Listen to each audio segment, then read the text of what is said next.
Salut les bien-aimés en Jésus-Christ et bienvenue à WIFNU, notre communauté qui lit la Bible ensemble pour connaître les promesses qu'on a en Jésus-Christ, notre Seigneur, Sauveur et Espérance.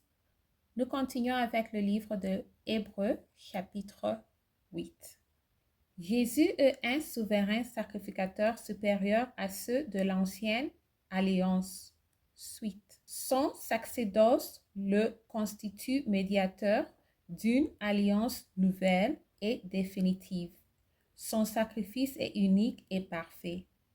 Le point capital de ce qui vient d'être dit, c'est que nous avons un tel souverain sacrificateur qui s'est assis à la droite du trône de la majesté divine dans les cieux, comme ministre du sanctuaire et du véritable tabernacle qui a été dressé par le Seigneur et non par un homme. Tout souverain sacrificateur est établi pour présenter des offres et des sacrifices, d'où il est nécessaire que celui-ci ait aussi quelque chose à présenter.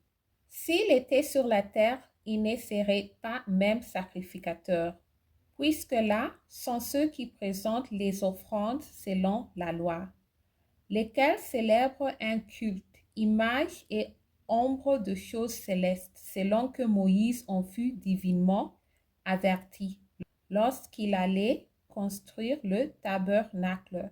Et soin, lui fit-il dit, de faire tout d'après le modèle qui t'a été montré sur la montagne.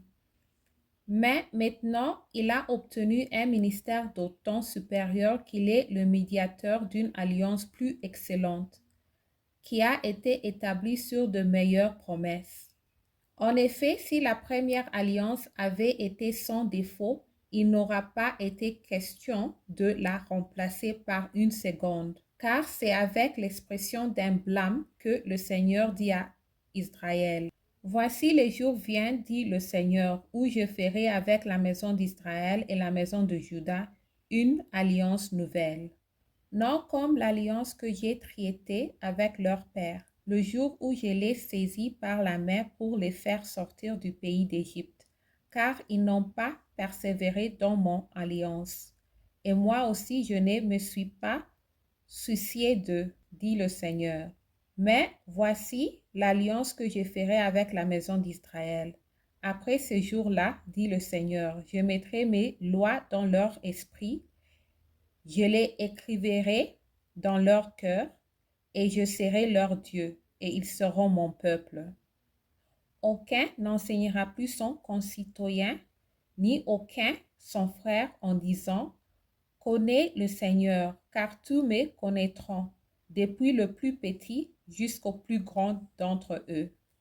Parce que je pardonnerai leur iniquité et que je ne me souviendrai plus de leurs péchés.